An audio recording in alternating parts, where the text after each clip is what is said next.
happens when you're offended. There's nothing. I went to the comedy show, and the comedian said something about the Lord, and I was offended. And when I woke up in the morning, I had leprosy. Cancel culture is a strange phenomenon. It is a sort of mass hysteria caused by a certain section of society getting offended, followed by a need to punish those who offended them. On one hand, it is only made possible by the advent of technology, the world stage that social media thrusts upon us whether we want it or not. But in a way, cancel culture is just a new form of tribalism.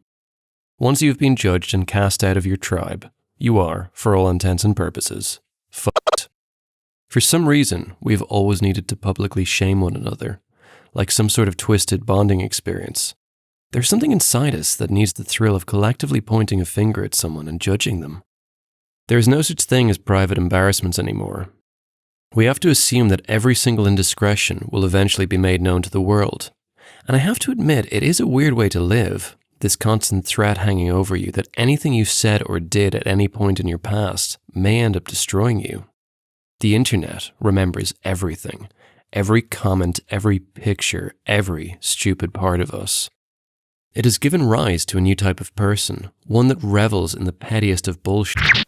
They seem so bored and unfulfilled with their lives that they take pleasure in digging up dirt on others, sometimes decades old, and parading it round for all to see. It doesn't even matter if what's presented is racist or offensive, it just has to be perceived as such. Maybe these people have always existed, and the internet has just given them a way to meld together into one great, big, obnoxious voice. I'm going to take a look at 3 topics where the outraged made themselves known. Okay, just to stipulate, I do not think blackface is okay, nor do I think anyone should be doing it. Also, any opinions I express are not meant to be inflammatory. I am not making them with the intention to upset people. I'm merely speaking out of my own ignorance. One distinction I want to make is between people who do blackface with racist intent and those who are doing it because they haven't thought very hard about their life choices. I came across this, and look, I know we can never be sure if the same people that took the photograph also captioned it, but still, I mean, Jesus Christ, what's wrong with people? What I'm going to talk about from this point on, I honestly don't believe any of it was done with racist intent. I really think they just didn't consider what was going to happen when, well, you'll see. The reason that blackface is considered so offensive is because of minstrel shows, a form of entertainment where white actors would play black characters often depicted as lazy or stupid. What's the matter with you boys shooting up that man's hen house? I'll shoot any chicken trying to follow me home. Well, why don't you get a job and go to work? You almost had me a job this morning. They were popular throughout the 18 and early 1900s, and I was actually pretty disturbed when I found out that the BBC aired their final black and white minstrel show as late as 1978. But even so, I get kind of dumbfounded by how shocked or angry people get when someone is exposed for having done blackface, holding it up as some extreme instance of racism. Let's take this example from RuPaul's Drag Race. There's something we need to talk about. It's just come to my attention that there are photos of you online performing in blackface, and I want to give you an opportunity to address this. I can't deny that happened, and I'm so ashamed of the person that I once was. I'm really sorry. I mean, the way the other contestants are reacting, you'd swear they just found out this guy had exposed himself to a child. Look, I get that people find blackface offensive. I get that there's a lot of baggage attached to it. But it just seems so infantile an act. It reminds me of when we used to pull our eyes back in primary school and pretend we were Chinese. I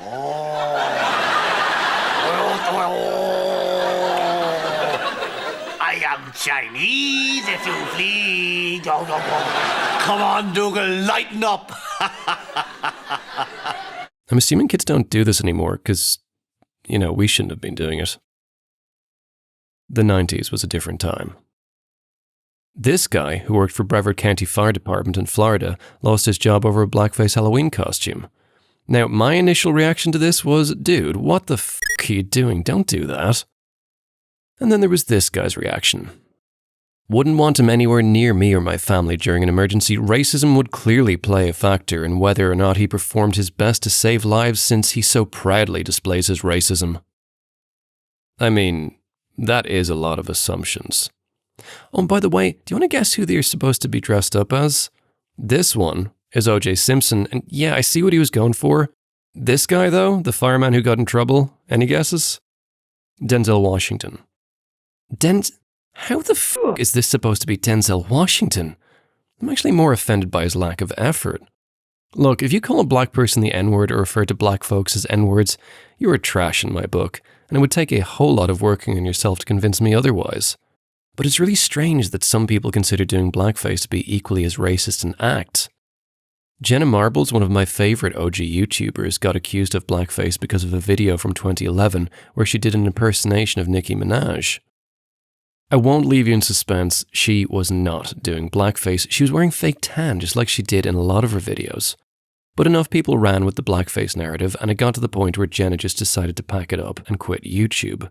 And all I could think was, this is why we can't have nice things.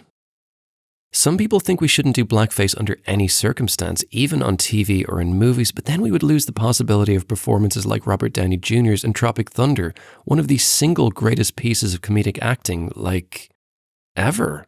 And look, I do have a hardline stance that art should always be protected from censorship, if possible. In 2019, Sarah Silverman got fired from a movie because of a picture that surfaced from 2007 of her in blackface, but the weird thing about this one is it was from the TV show The Sarah Silverman Program, where she played a fictionalized version of herself. Even though it was just part of a plot in an episode, it was still enough to lose her the job. I have to say, for all the bad decisions I've made, all of the stupid shit I've done in my life, I am really glad I have never done blackface because it seems like it will haunt you forever. They should probably start warning kids about this the way they did with those meth ads in the 2000s. It's Always Sunny in Philadelphia came under criticism for an ongoing storyline where the gang produced their own sequels to the Lethal Weapon movies. The two lead characters switch roles halfway through, and to make a more authentic Murtaugh, Mac performs it in blackface while Dennis flat out refuses to do such a thing. Unfortunately, Netflix removed the episodes as they felt them too controversial in the current climate. And while it's a pity to lose access to such classics, it is what it is. Where things start to get really stupid was when Netflix did the same thing by pulling an episode of Community. The group plays a game of D&D in order to help out a depressed friend, and after the title sequence, the following scene plays out. Hey, Neil. This is gonna be awesome, yo. So we just gonna ignore that hate crime, huh? I'm a dark elf or a drow.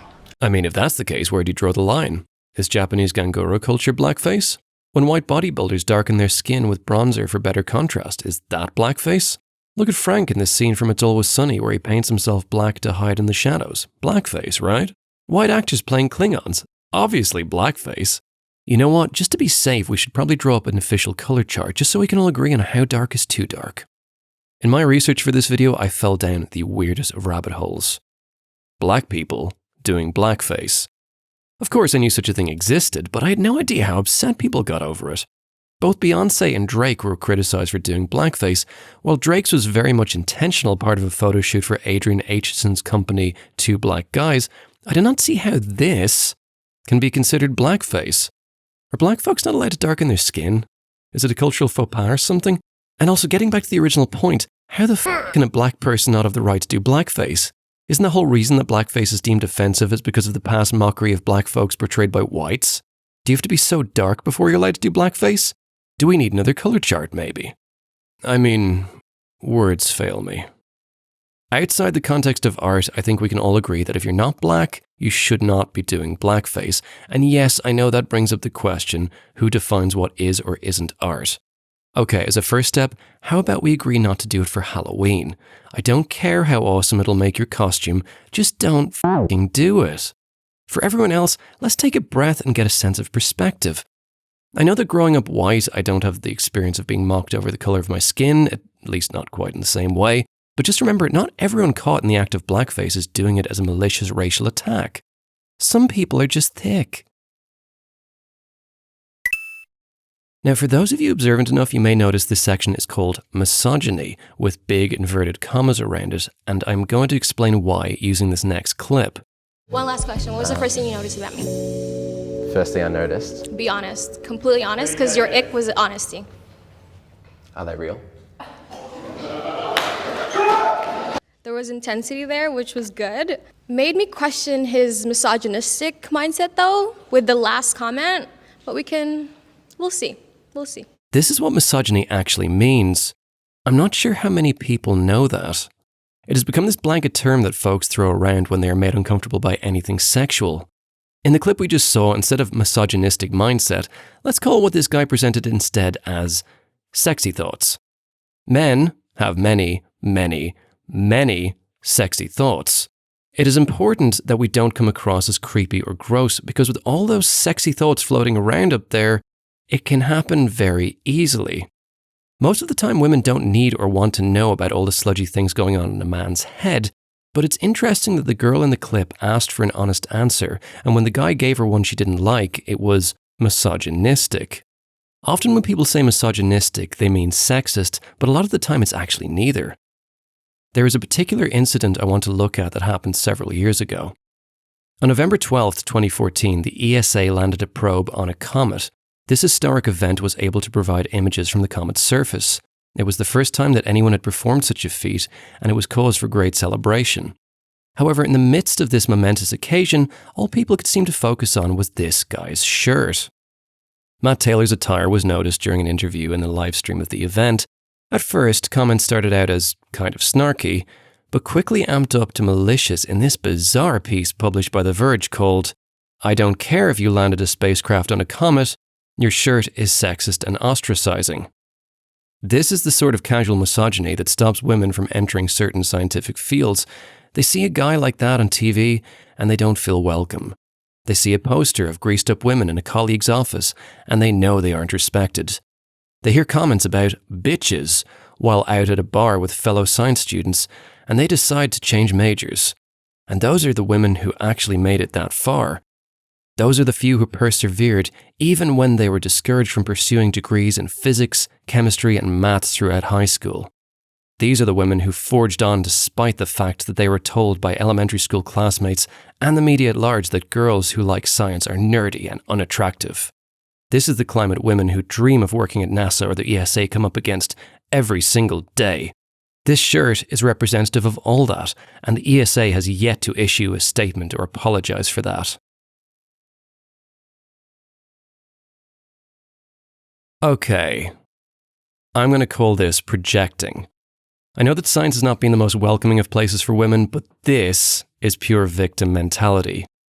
It is okay to be offended. It is okay to think something is inappropriate. It is not okay to attach an entire agenda to someone for wearing a shirt of cartoon women in bikinis and label him a misogynist. And the weird thing is, the women on the shirt aren't even striking provocative poses. They're just standing there. Oh yeah, and irony of ironies, the shirt was designed by a woman, and yes, Vice, it does make a difference. Ellie Prizeman, friend of Dr. Taylor, made the shirt for his birthday, and among the waves of controversy, the hashtag ShirtStorm was promptly attached, though I personally preferred Shirtgate. From looking at Prizeman's website, it seems she has really used the ShirtStorm controversy to grow her brand, and she deserves all the success that she gets because her stuff is awesome. After the whole blurred lines fiasco in 2013, I started posting some very incendiary things about feminists, until a friend of mine who, by the way, is a biochemist that excels in her field, told me to chill the f*** out and read this book. I would highly recommend this, especially to men, as it very clearly lays out what feminism is and isn't. I felt a great sense of calm after finishing it, and from that point on, every time someone made a feminist issue over a thing to which they took personal offense, I saw through their bullshit. And it all just became noise. Matt Taylor wore this shirt because he liked the design. He was not trying to belittle, attack, or push women away from the field of science. The shirt is not graphic or lewd. Taylor wearing this piece of clothing, even as a big important science man, is not being misogynistic, nor is this a feminist issue. Now we'll take this same shirt and hypothetically have a whole group of men. Actually, you know what? It could be any shirt. These men wander the streets proudly wearing their piece of clothing with the intention to demean women. This is misogyny. This is a feminist issue. And the reason I keep going on about it is because it's important we never forget what real misogyny looks like. If we use it to describe any sexually charged situation we don't like, the word becomes meaningless. I do not have the first idea how difficult it is to be a woman, especially how they are treated at the hands of men. All I can try to do is listen to what they need from me. What they need to feel safe in society, to feel equal. It's okay to be offended by things, but at the same time, it does not help anyone when you label something like this as misogynistic. Real misogyny is truly disgusting, and it should always be fought against. The whole trans issue is a tough one for me, and not because of any bias or hate. I find it a difficult concept to understand on an emotional level because gender is something that just isn't that important to me. As a younger person, when someone would describe the difficulty of being born as the wrong gender, I found it really hard to get what they meant. How could there be a wrong gender? There is a girl version of me that I've been letting out little by little through my life. Hello. And I was really tempted to do this whole channel as my girl self, but I was worried that people would accuse me of some hidden agenda, pretending to be a girl when I'm not, or being a catfishing creep, or I don't know. I mean, if I'm being honest, I just didn't want to have to do that much drawing for every video. I do identify as a man. At this point in my life, I'm just sort of used to it. But if everyone wanted to refer to me as a she, I'd be fine with that too. Even if my girl self got to the point where I identified more as a girl than a guy, I could never really call myself trans because gender, in the traditional sense, just doesn't matter enough for me to care. Actually, there must be a name for people where gender doesn't matter.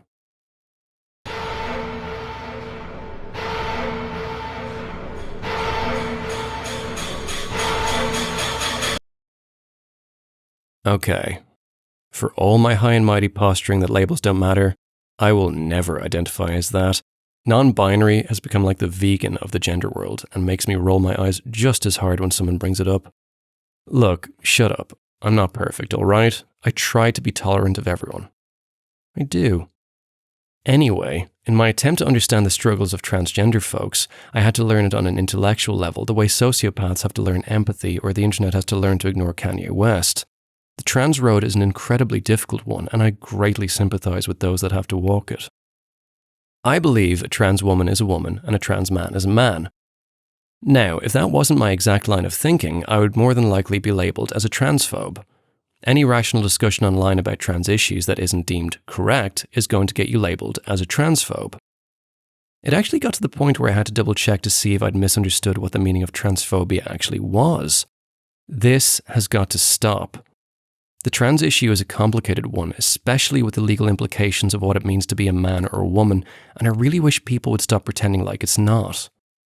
I will support trans folks to the bitter end, but the radical nature of the activists that are going out of their way to cancel individuals just because they don't share their opinion is wrong. If you try to force people to believe your narrative through harassment and bullying, all it's going to do is breed fear and resentment. There are genuine bigots out there and they should not be tolerated. Eddie Izzard put it really well.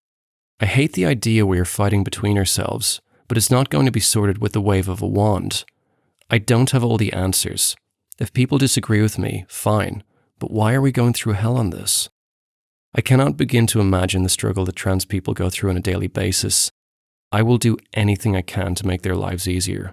But at the same time, we as a society have to remain open to different opinions and not label someone a transphobe just because we don't agree with them.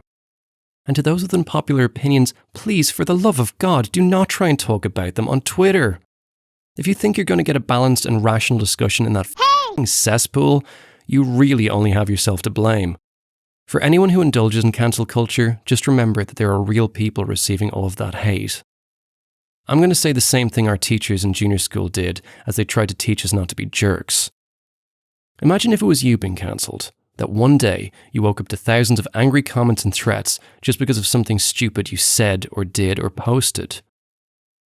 None of us are perfect. Everyone has a past. We are not enemies. Be nice to each other. I know it can be difficult sometimes, but just try.